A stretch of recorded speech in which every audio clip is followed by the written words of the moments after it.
Bismillahirrahmanirrahim. Welcome to my class, dear learners. How are you? Hope you are well. I am also well by the grace of Allah. You will stay at home in the situation of COVID-19 to be safe and sound. Now we are doing our online class. Today in my class, we will discuss about flowchart. From first paper, a flowchart. We'll make flowchart from a passage, and the passage is about diaspora. First of all, we read the passage thoroughly, then we will do flowchart. To make a flowchart, মানে একটা flowchart তৈরি করতে গেলে আমাদের কতগুলো box আকারে ফ্লোটা তৈরি করতে হবে এবং সেটার মধ্যে যেটা উল্লেখ থাকবে সেটা ফ্লো আকারে মানে চার্ট আকারে লিখে দেখাতে হবে। So let us read first. Diaspora. The term diaspora is used to refer to people who have left their homelands and settled in other parts of the world. আমরা এটাকে আগের ক্লাসেও পড়েছি, তবে আবার এখানে একটু নতুন করে আমরা আরেকটু পড়ে নিব। তো শুরুটা হচ্ছে যে ডায়াসপোরাটা কি। ডায়াসপোরা বলতে বোঝাচ্ছে ওই সকল লোকদেরকে যারা তার নিজ দেশ ত্যাগ করে, নিজ মাতৃভূমি ত্যাগ করে পৃথিবীর অন্য কোনো প্রান্তে বা অন্য কোনো অংশে বসবাস করছে, either because they were forced to do so or because they wanted to live on their own. হয় তাদেরকে বাধ্য করা হয়েছে তাদের দেশকে ছেড়ে যেতে, অথবা তারা স্বেচ্ছায় নিজের ইচ্ছা, দ্যাট মিনস উইলিংলি তারা তাদের দেশ ত্যাগ করেছে। তাহলে আমরা এখান থেকে পাচ্ছি যে ডায়াসপোরাটা কি এবং মানুষ ডায়াসপোরা কেন হচ্ছে। ডায়াসপোরা মানে অভিবাসন, মানে নিজের দেশ ছেড়ে সে অন্য দেশে কেন যাচ্ছে। এই কারণের মধ্যে আমরা এখানে একটা পেতে পারি যে ওয়ার ফোর্সড, তারা বাধ্য হয়েছে।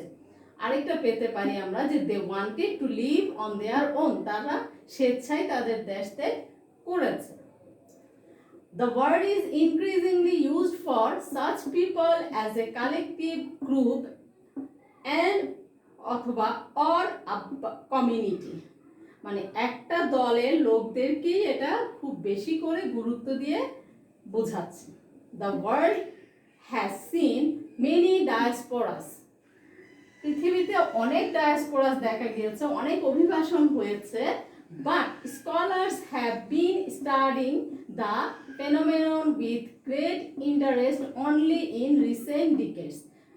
অনেক ডায়াসপোরাস হয়েছে, অনেক অভিবাসন হয়েছে, কিন্তু স্কলাররা, পণ্ডিতরা শুধুমাত্র এই কয়েক দশক ধরেই এটাকে নিয়ে বা এই বিষয়টাকে নিয়ে ভাবতে শুরু করেছে, চিন্তা করতে শুরু করেছে, এটার ব্যাপারে আগ্রহ দেখিয়েছে।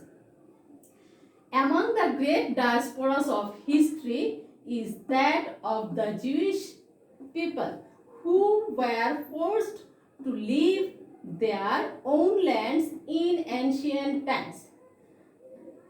Among the great diasporas of history মানে হিস্ট্রিতে অনেক ডায়াসপোরাস হয়েছে, অনেক অভিবাসন হয়েছে, তার মধ্যে একটা আমরা উল্লেখ করতে পারি। আমাদের ফ্লো চার্টে খেয়াল করবে আমাদের অনেকগুলো ডায়াসপোরাস হয়েছে বলেছে, তাহলে আমাদের এই ফ্লো চার্টে এরকম আসতে পারে যে আমাদের কতগুলো ডায়াসপোরাস হয়েছে তার নাম লিখো। তাহলে এই হিস্ট্রিতে, ইতিহাসে অনেকগুলো ডায়াসপোরার মধ্যে আমরা একটা দেখি জিউস পিপলদের ডায়াসপোরা, যাদেরকে বাধ্য করা হয়েছিল তাদের দেশ ত্যাগ করতে প্রাচীন সময়। আচ্ছা, তাহলে তারা যে ডায়াসপোরাস হয়েছে সেটার কারণও কিন্তু এখানে উল্লেখ আছে, কারণ আমাদের কারণটাও উল্লেখ করা হতে পারে। তাহলে তারা কিভাবে কেন ডায়াসপোরাস হয়েছে, তারা বাধ্য হয়েছে। The movement of Aryans from Central Europe to the Indian subcontinent thousands of years ago is also a noteworthy diaspora. এরপর আমরা যেটা পাচ্ছি যে আরিয়ানদের ডায়াসপোরা, তারা সেন্ট্রাল ইউরোপ থেকে এসে ইন্ডিয়ান সাবকন্টিনেন্টে মানে ভারতীয় উপমহাদেশে হাজার হাজার বছর পূর্বে ডায়াসপোরা হয়েছিল, যেটা উল্লেখযোগ্য একটি ডায়াসপোরা। তাহলে এটা একটা ডায়াসপোরা আমরা পেলাম। Although the causes of this diaspora are unclear, তবে তাদের আসার কারণটা আনক্লিয়ার, কারো কাছেই পরিষ্কার নয়। তাহলে আমরা এখানে তাদের আসার কারণটা পাচ্ছি, যে কোনো কারণটা আমরা ক্লিয়ারলি পাচ্ছি না। In 20th century history, the Palestinian diaspora has attracted a lot of attention and been a cause of concern for world leaders because of the plight of Palestinians. এরপর আমরা যে ডায়াসপোরাটা পাই, যেটা পৃথিবীর সবাইকে চিন্তিত করেছে, সব নেতৃস্থানীয় বা নেতাদেরকে ভাবিয়ে তুলেছে, সেটা হলো প্যালেস্টিনিয়ান ডায়াসপোরা। এবং তাদের ডায়াসপোরার কারণটা তাদের পৃথিবীর সবাইকে ভাবিয়েছে এজন্যে যে তাদের দুর্দশার কারণে। There have been massive diasporas in Africa. আফ্রিকাতেও বড় ধরনের ডায়াসপোরাস হয়েছে, large diasporas, massive means large, বড় ধরনের ডায়াসপোরা হয়েছে to over the centuries either of war, তার কারণটা কি, যুদ্ধের জন্য, or because of the ravages of nature, অথবা প্রকৃতির ধ্বংসের কারণে। র্যাভেজেস মানে ধ্বংস, তার মানে যুদ্ধের কারণে আফ্রিকানরা ডায়াসপোরাস হয়েছে অথবা প্রকৃতির ধ্বংসের কারণে। But the chief reason why the phenomenon of diaspora is attracting so much attention now is globalization. কিন্তু এই ডায়াসপোরার বিষয়টার প্রধান যে কারণ, সেটা সবাইকে যেটা আকৃষ্ট করেছে সেটা হলো গ্লোবালাইজেশন। দ্যাট মিন্স গ্লোবালাইজেশনের কারণে, মানে বিশ্বায়নের কারণে, মানে বিশ্বের এক প্রান্ত থেকে আরেক প্রান্ত গিয়ে নিজের সুবিধার জন্য মানুষ যে যাচ্ছে, যে ব্যবসা বাণিজ্য, পড়াশোনা, এসব কারণে যে যাচ্ছে, সেই গ্লোবালাইজেশনের কারণে মানুষ ডায়াসপোরাস হচ্ছে। আর এটা সবাইকে বেশি আগ্রহী করেছে, বেশি ভাবিয়েছে।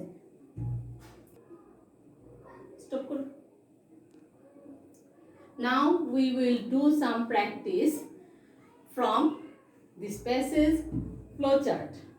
We will do flowchart. Now go to flowchart. You will get the question like this.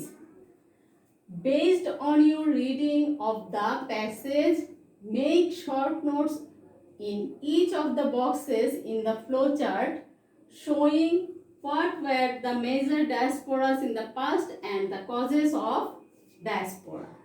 Based on your reading of the passage, তার মানে প্যাসেজটা আমরা অলরেডি পড়ে ফেলেছি, সেই প্যাসেজটার উপর বেস করে আমরা একটা ফ্লোচার্ট তৈরি করতে হবে, যেটাতে কি লেখার কথা বলা হয়েছে বা ফ্লোচার্টটা কিভাবে তৈরি করতে বলা হয়েছে, যে major diasporas in the past, অতীতে যেসব ডায়াসপোরা হয়েছে সেইগুলো এবং তাদের কারণ উল্লেখ করতে বলা হয়েছে। আমাদের ফ্লোচার্ট গঠন করার ক্ষেত্রে আমাদের ফ্লোচার্টটা কিভাবে গঠন করতে হবে, সেই বক্সগুলো কিভাবে করতে হবে, সেটা আমাদের দেয়া থাকবে একটা এক্সাম্পল দিয়ে। সেজন্য এখানে এরকম বলা থাকবে, number 1 has been done for you. প্রথমটা তোমাদের জন্য করে দেয়া থাকবে যে কিভাবে তুমি লিখবে। প্রথমে আমরা আনসার লেখার ক্ষেত্রে আগে বক্সগুলোতে যাওয়ার পূর্বে আমরা একটু কথাটা লিখে নিব যে আমরা কি নিয়ে ফ্লোচার্টটা তৈরি করছি। কোশ্চেন থেকে আমরা সেই জিনিসটা তুলে দিব। A flowchart showing what were the major diasporas in the past, মানে একটা ফ্লোচার্ট দেখাচ্ছি আমরা যেটার মধ্যে থাকছে যে major diasporas in the past and the causes of diaspora is given below, সেটা আমাদের নিচে দেওয়া হলো, মানে আমরা নিচে দিয়ে দিলাম। এক্ষেত্রে মনে রাখবে ফ্লোচার্ট করার ক্ষেত্রে আমরা অনেকেই করি কি, উপরে থেকে নিচে বক্স করে করে দিয়ে দিই। তোমরা সেটা করবে না, তোমরা পাশে পাশে বক্স করে অ্যারো চিহ্ন দিয়ে বসিয়ে দিবে। হয়তো তোমার একবারে 6টা লিখতে পারবে না, সেজন্য তুমি এখানে অ্যারো চিহ্ন দিয়ে আবার নেক্সট স্টেপ থেকে লিখবে। ওকে, এবার দেখি আমরা যে তাহলে আমাদের কি কি ডায়াসপোরাস হয়েছিল ইন দ্য পাস্ট। আমাদের ফার্স্ট যেটা আছে diaspora of the Jews people, Jews পিপলদের ডায়াসপোরা। এটার কারণ আমরা উল্লেখ করতে পারি, they were forced to leave their lands. তারা কেন ডায়াসপোরা হয়েছে? তাদেরকে বাধ্য করা হয়েছিল। এর পরের ডায়াসপোরা আমরা বলতে পারি মুভমেন্ট অফ আরিয়ানস, আরিয়ানদের যে ডায়াসপোরা সেটা বলতে পারি, এবং সেটার কারণ আমরা প্যাসেজে পড়ে এসেছি যে কজটা হলো আনক্লিয়ার, কজেস আর আনক্লিয়ার। এর পরের বক্সে আমরা লিখতে পারি আরেকটা ডায়াসপোরা। এবার নাম্বার 5 আমরা আরেকটা ডায়াসপোরার কথা উল্লেখ করছি, ডায়াসপোরা ইন আফ্রিকা। ম্যাসিভ আমরা পড়েছি ম্যাসিভ ডায়াসপোরা ইন আফ্রিকা। কারণটা যদি আমরা উল্লেখ করি তাহলে বলতে পারি পরের বক্সে because of war and the ravages of nature. তাহলে এটা দিয়ে আমাদের পুরো ফ্লো চার্টটা তৈরি হয়ে গেল নাম্বার 6 পর্যন্ত। যেহেতু আমাদের ফার্স্ট ওয়ান হ্যাজ বিন ডান, মানে করে দেওয়া আছে, তাহলে আমাদের বাকি 5টাকে ফিল আপ করতে হবে। দ্যাট মিনস আমাদের নাম্বার 6 পর্যন্ত যাবে। একইভাবে আমরা আরেকটা ফ্লো চার্ট করি, read the above text and make a flow chart describing the reasons of diaspora. প্যাসেজটা নিচে প্যাসেজটা পড়তে বলা হচ্ছে এবং ফ্লো চার্ট তৈরি করতে বলা হয়েছে। প্যাসেজটা আমরা অলরেডি পড়ে ফেলেছি, তাহলে আমরা এবার ফ্লো চার্টটা করতে যাই। সেক্ষেত্রে আমাদের ফার্স্ট ওয়ান যেটা আছে সেটা আছে বিং ফোর্সড, মানে বাধ্য হয়ে। এখানে আমাদের বলা হচ্ছে কারণগুলো উল্লেখ করতে। সেক্ষেত্রে অতীত বর্তমান কোনো কিছু বলা হয়নি, শুধু বলা হয়েছে ডায়াসপোরা কেন হয়েছে, কেন হয়েছিল, কেন হচ্ছে, তার কারণগুলো উল্লেখ করতে। তাহলে আমাদের একটা দেয়া আছে বিং ফোর্স, তার মানে বাধ্য হয়ে। নেক্সট যে কারণগুলো সেগুলো আমরা উল্লেখ করতে পারি। একইভাবে এই কথাটা লিখে আমরা কারণগুলো উল্লেখ করে আমরা আমাদের ফ্লো চার্টটা তৈরি করে দিব। সেক্ষেত্রে নাম্বার 2 লিখতে পারি আমরা ফর ওন কজেস, মানে নিজের কারণে বা নিজের কোনো কিছু প্রয়োজনে, সেক্ষেত্রে শিক্ষার প্রয়োজনে, ব্যবসা বাণিজ্যের প্রয়োজনেও মানুষ ডায়াসপোরা হতে পারে। তো সেক্ষেত্রে আমরা বলতে পারি আরেকটা কারণ ফর ওন কজেস। নাম্বার 3 আমরা বলতে পারি ফর ওয়ার, যেটা আমরা অলরেডি প্যাসেজে পেয়েছি যে যুদ্ধের কারণে ডায়াসপোরা হয়েছে। আরেকটা বলতে পারি আমরা ফর বেটার লাইফ, আমরা পড়েছি যে উইলিংলি মানুষ ডায়াসপোরা হচ্ছে। সেক্ষেত্রে কেন হচ্ছে সেটা উল্লেখ না থাকলেও আমরা বলতে পারি যে তার নিজের ইচ্ছায় যেহেতু যাচ্ছে, সেক্ষেত্রে বেটার লাইফের জন্য হয়তো যাচ্ছে। নাম্বার 5 আমরা দিতে পারি গ্লোবালাইজেশন, বিশ্বায়নের কারণে মানুষ ডায়াসপোরা হচ্ছে। Number 6 for ravages of nature, প্রকৃতির ধ্বংসের কারণে, যেটা আমরা অলরেডি প্যাসেজে পড়ে এসেছি। আজ এ পর্যন্তই। নেক্সট দিন আমরা অন্য কিছু নিয়ে আলোচনা করব।